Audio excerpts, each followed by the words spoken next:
নমস্কার। আজকে 21শে September world Alzheimer's day.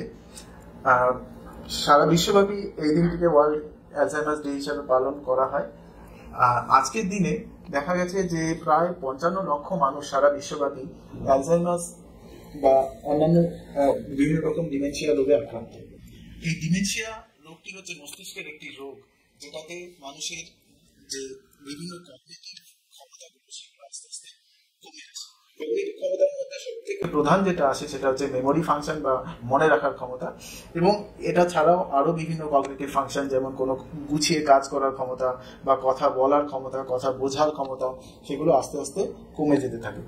এখন পরিসংখ্যান বলছে যে আগামী 20 বছরের মধ্যে 60 বছরের ঊর্ধ্বে বয়স্ক মানুষদের 20% অর্থাৎ 100 জনে 20 জন মানুষ ডিমেনশিয়াতে আক্রান্ত হবেন।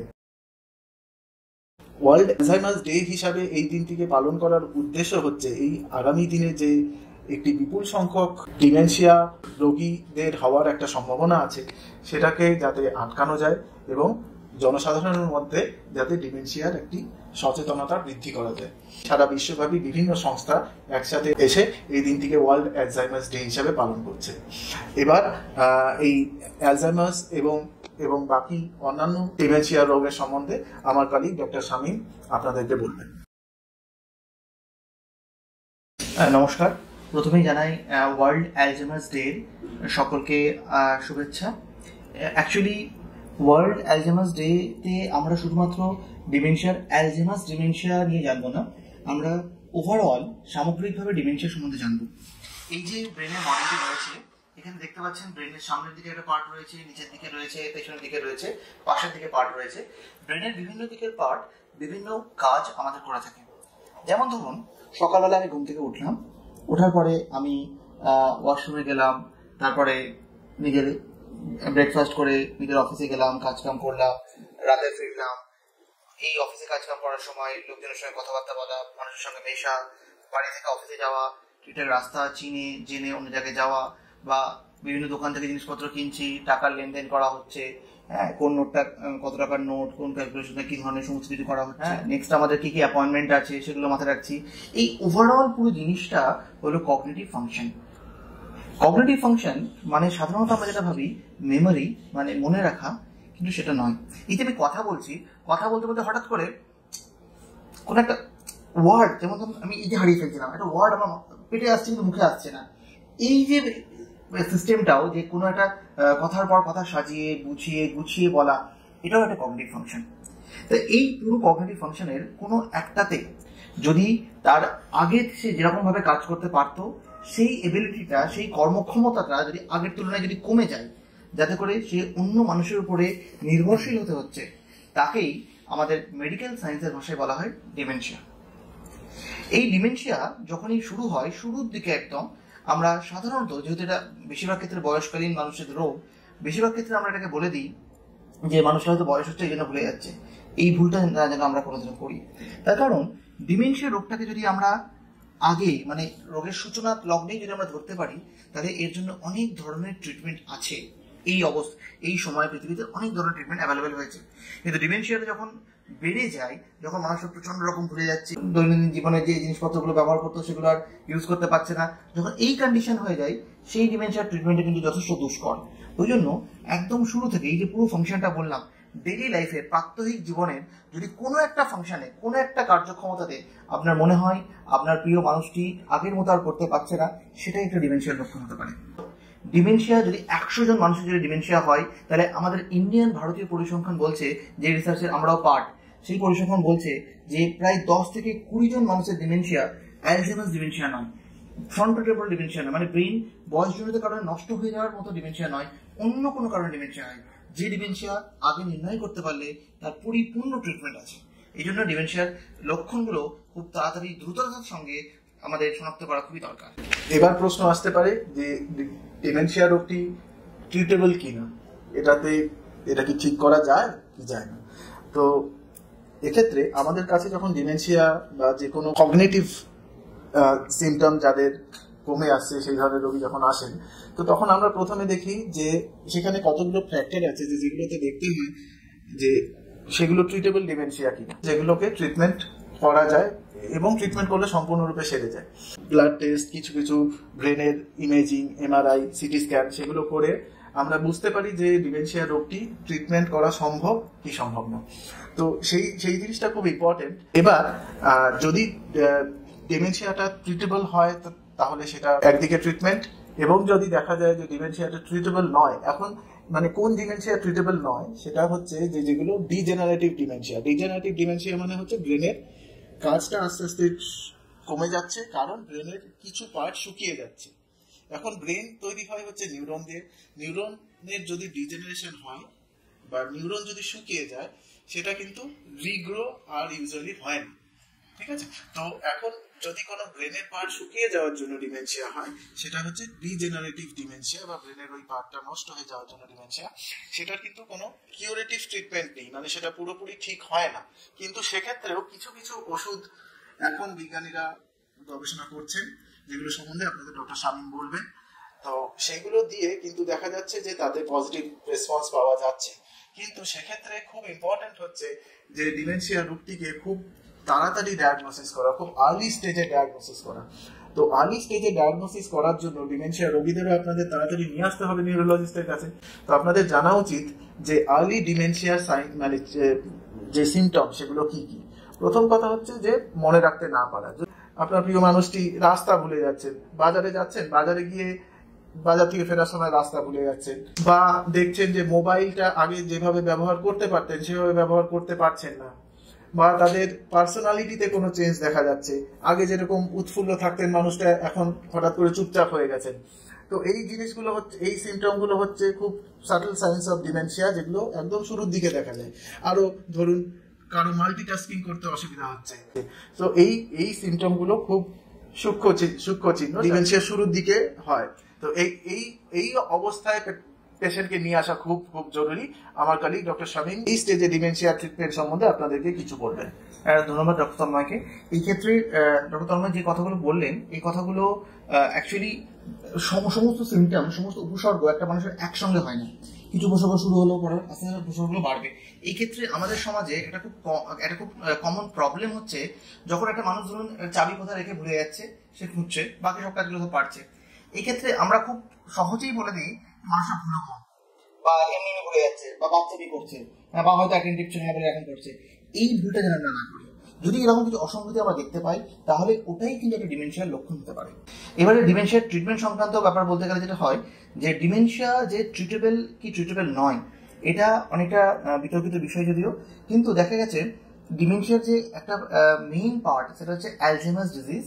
অ্যালঝেইমার্স ডিজিজটা যে কারণে হয় অ্যামাইলয়েডের জন্য, সেই অ্যামাইলয়েডের বিরুদ্ধে ট্রিটমেন্ট কিন্তু এখন আবিষ্কার হয়েছে, এবং যেটা ইউএস FDA অ্যাপ্রুভড। সেই ট্রিটমেন্টগুলো বেসিক্যালি এখনো ইন্ডিয়াতে পরিপূর্ণ অ্যাভেলেবেল নয়, যেটা ডিমেনশিয়ার একদম শুরুর দিকে যদি ডিমেনশিয়া রোগকে ধরা যায়, তাহলে সেক্ষেত্রে সেই ট্রিটমেন্ট দিলে অনেকাংশে সুরাহা হয়। তাহলে আমাদের ভারতে এখন যে ট্রিটমেন্টগুলো অ্যাভেলেবেল রয়েছে, সেই ট্রিটমেন্টগুলো সম্বন্ধে যদি আলোচনা করতে চাই, প্রথম ট্রিটমেন্ট হচ্ছে অ্যাকচুয়ালি প্রিভেনশন, প্রতিরোধ। ট্রিটমেন্টের আগে আমাদের ভাবতে হবে ডিমেনশিয়া আমরা কি করে প্রতিরোধ করতে পারি। ডিমেনশিয়া প্রতিরোধ করার জন্য ওই যেটাতে শুরু করলাম, আমাদের প্রাত্যহিক জীবন শৈলীটাকে নিয়ে আমাদের ভাবতে হবে। সকালবেলা একটুখানি এক্সারসাইজ করা, অ্যারোবিক এক্সারসাইজ। যে খাবারটা আমরা খাবো সেই খাবারটার মধ্যে যেন মেডিটেরিয়ান ডায়েট যদি হয়, ফ্যাট যেন কম হয়, ফাইবার রিচ, ফ্রুট রিচ, ফল, শাকসবজি, এইগুলো যেন একটু বেশি থাকে। এবং আমরা যেন সোশ্যাল আইসোলেশন না হয়ে যায়, মানে সামাজিকভাবে যেন আমরা নিজেদেরকে গুটিয়ে না রাখি। আমরা মানুষের সঙ্গে মিশবো, একে অপরের প্রবলেমগুলো আন্ডারস্ট্যান্ডিং যেন থাকে। এবং যে অনেক সময় এটা হয়ে থাকে যে একটু বয়স হয়ে যাচ্ছে, বয়স হয়ে গেলে তাকে আমরা ফ্যামিলি ডিসকাশনে, আমাদের পারিবারিক আলোচনার মধ্যে তাকে আনি না। এটাও একটা ভুল। তাদেরকে পারিবারিক আলোচনার মধ্যে রাখলে কি হবে, তাদের ব্রেইনের অনেক বেশি ফাংশনিং হবে। এক্ষেত্রে যে কনসেপ্টটা আছে, যে ধারণার উপর ভিত্তি করে এটা বলা হয়, তাকে বলা হয় কগনিটিভ রিজার্ভ। যদি আমরা শুরু থেকে আমাদের ব্রেইনের রিজার্ভটা, ব্রেইনের যদি ধারণ ক্ষমতাটা যদি আগে থেকে বাড়িয়ে নিতে পারি, তাহলে যদি ডিমেনশিয়া হয়, তাহলে সেই ক্ষেত্রে ডিমেনশিয়ার যে ক্ষতিটা, সেটা কিন্তু আমাদের ব্রেইন অনেকটা রুখে দাঁড়াতে পারবে। একটু ইন্টারাপ্ট করছি ডক্টর শামীম, এটা খুব ইম্পর্টেন্ট কথা বললেন ডক্টর শামীম, যে কগনিটিভ রিজার্ভ। তো কগনিটিভ রিজার্ভ বাড়ানোর জন্য কিন্তু এখন দেখা যাচ্ছে যে খুব কিছু ব্যাপার থাকে, কিছু স্কিল, সেগুলো কিন্তু কগনিটিভ রিজার্ভকে বাড়ায়। যেমন ধরুন মেন্টাল অ্যারিথমেটিক, ঠিক আছে। তারপর দেখা গেছে যে কার্ডিও এক্সারসাইজ, সেটাও কগনিটিভ রিজার্ভ বাড়ায়। কার্ডিও এক্সারসাইজ মানে হচ্ছে ওয়াকিং, ব্রিস্ক ওয়াকিং, জগিং, এগুলো কিন্তু কগনিটিভ রিজার্ভ বাড়ায়। তারপর দেখা গেছে যে নিউ স্কিল যদি কেউ শেখে, বিশেষ করে নতুন কোনো ল্যাঙ্গুয়েজ শেখা বা নতুন কোনো মিউজিক্যাল ইনস্ট্রুমেন্ট শেখা বা যে কোনো নতুন কোনো স্কিল শেখা, এগুলো কিন্তু কগনিটিভ রিজার্ভ বাড়ায়। এই ক্ষেত্রে একটা জিনিস বলে রাখা ভালো, রিসার্চে দেখা যাচ্ছে যে বাইলিঙ্গুয়ালিজম মানে যদি একটা মানুষ 2 বা তার বেশি যদি ভাষা জানে, তাদের ডিমেনশিয়া কম হয়, এবং তাদের ডিমেনশিয়া হলেও ডিমেনশিয়ার উপসর্গ অনেক কম হয়। এক্ষেত্রে একটা কগনিটিভ রিজার্ভের একটা ভূমিকা রয়েছে। এবং একটা জিনিস আমাদের মাথায় রাখতে হবে যে বয়সকালে শুধুমাত্র যে ডিমেনশিয়া হয়, শুধুমাত্র যে কগনিটিভ প্রবলেম হয় সেটা নয়। বয়সকালে চোখে ছানি পড়ে, কানে শুনতে অসুবিধা হয়, হাত পা নাম হয়ে যায়, হাত পা ঝিনঝিন করে। এই জন্য আমাদের বাহ্যিক যে আমাদের যে পঞ্চ ইন্দ্রিয় কিন্তু সমানভাবে কাজ করে না। রিসার্চে দেখা যাচ্ছে যাদের এই পঞ্চ ইন্দ্রিয়ের মধ্যে কোনো এক বা একাধিক ইন্দ্রিয় যদি কাজ করতে অক্ষম হয়, সেক্ষেত্রে তাদের ডিমেনশিয়া আরো তাড়াতাড়ি হয়। তাহলে সেক্ষেত্রে আমাদের খেয়াল রাখতে হবে, আমাদের পরিবারে যারা বয়স্ক মানুষজন রয়েছেন, তাদের যদি চোখে ছানি থাকে, সেই ছানি যেন আমরা ট্রিটমেন্ট করাই। তারা যদি কানে শুনতে অসুবিধা হয়, সেই শোনাটা যেন ট্রিটমেন্ট করাই। নাহলে যাদের ডিমেনশিয়া হওয়ার প্রবণতা আছে, তাদের যদি পঞ্চ ইন্দ্রিয়ের কোনো একটা ইন্দ্রিয় যদি প্রবলেম হয়, তাহলে তাদের ডিমেনশিয়া আরো ত্বরান্বিত হয় এবং সিমটম উপসর্গ আরো বেড়ে যায়। আর একটা জিনিস ইম্পর্টেন্ট, যেগুলো ক্রনিক ডিজিজ আছে, যেমন হচ্ছে diabetes, high blood pressure, dyslipidaemia বা রক্তের ফ্যাটের পরিমাণ বেশি থাকা, বা যে কোনো হার্ট ডিজিজ বা যে কোনো লাং ডিজিজ, যে কোনো ক্রনিক ডিজিজ বা কিডনি ডিজিজ, সেগুলো যদি আনট্রিটেড অবস্থায় থাকে বা সেগুলো ট্রিটমেন্ট যদি অ্যাডিকুয়েট না হয়, সেটাও কিন্তু ডিমেনশিয়ার প্রোগ্রেশনটাকে ত্বরান্বিত করে। কাদের ডিমেনশিয়া হওয়ার প্রবণতা বেশি? না যাদের কোনো ফ্যামিলি হিস্ট্রি আছে, তারপরে হচ্ছে যাদের ডায়াবেটিস আছে, যাদের আনকন্ট্রোল হাই ব্লাড প্রেশার আছে, তাদের কিন্তু ডিমেনশিয়া হওয়ার প্রবণতা বেশি। তাই মানে এই ডায়াবেটিস বা হাই ব্লাড প্রেশারের ঠিক মতো কন্ট্রোলে রাখা, সেগুলো কিন্তু ডিমেনশিয়া প্রিভেনশনের জন্য খুবই জরুরি। এবার ডিমেনশিয়ার যে অ্যাকচুয়াল ট্রিটমেন্ট, ডিমেনশিয়া ট্রিটমেন্টের জন্য যে কারণে ডিমেনশিয়া হচ্ছে, তার মধ্যে ডক্টর তন্ময় যেটা বললেন যে ভাস্কুলার কোমরবিডিটিস, সেগুলো কন্ট্রোল করা, এবং কিছু কিছু ওষুধ আছে, সেই ওষুধগুলো দিলে ডিমেনশিয়ার মেন্টাল সিমটমগুলো অনেকাংশে কম করা যেতে পারে। এবং তার সঙ্গে সঙ্গে নতুন একটা থেরাপি ইন্ডিয়াতে আমরা দিচ্ছি, যেটা প্রচন্ড লাভ হচ্ছে, সেটা হচ্ছে কগনিটিভ স্টিমুলেশন থেরাপি বা সিএসটি। আমরা পেশেন্টের যে কেয়ার গিভার থাকে, যারা পেশেন্টকে দেখভাল করে, তাদেরকে আমরা শিখিয়ে দিই, তারা বাড়িতে গিয়ে এটা একটা মেন্টাল থেরাপি, মানসিক একটা চিকিৎসা, যার মধ্যে মানুষের যে কগনিটিভ এবিলিটিস গুলো সেগুলো বাড়ানো হয়। তার জন্য আমরা যে ডকুমেন্টগুলো দরকার লাগে, সেগুলো আমরা পেশেন্টের কেয়ার গিভারকে দিয়ে দিই, তারা তাদের পেশেন্টের উপরে সেগুলো করেন। পরে দেখবেন অনেক পেশেন্টের এই ক্ষেত্রে কিন্তু অনেক লাভ হয়েছে, যেটা সাধারণত অনেকাংশে করা হয় না, যেটা করলে অনেক অনেক উপকার হয়। এক্ষেত্রে একটা জিনিস বলে রাখি যে ডিমেনশিয়া রোগীদের ট্রিটমেন্টের ক্ষেত্রে এবং তাদের ফ্যামিলিতে বিভিন্ন কাজে ইনভলভমেন্টের ক্ষেত্রে কেয়ার গিভারদের ভূমিকা, বা যারা ডিমেনশিয়া রোগীদের দেখভাল করছেন বাড়ির লোক, তাদের ভূমিকা কিন্তু খুব ইম্পর্টেন্ট। বাইরের দেশে বিদেশে কিন্তু কেয়ার গিভারদের, ডিমেনশিয়া রোগীদের কেয়ার গিভারদের আলাদা করে ট্রেনিং দেওয়ার ব্যবস্থা আছে, যেটি আমাদের দেশে এখনো সেইভাবে ওয়াইডলি অ্যাভেলেবল নয়।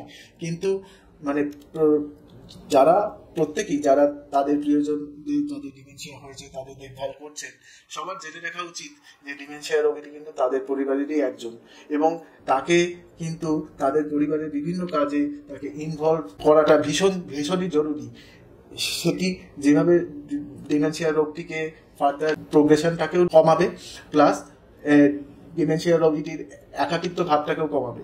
কারণ ডিমেনশিয়া রোগীদের একটা স্টেজের পরে কিন্তু বিভিন্ন সাইকিয়াট্রিক সিমটম, যেমন ডিপ্রেশন, এগুলো খুবই কমন। আপনার প্রিয়জন যদি ডিমেনশিয়াতে আক্রান্ত, তাকে কিভাবে আপনার ফ্যামিলির সাথে বিভিন্ন কাজে ইনভলভ রাখা যায় সে সম্বন্ধে জানুন।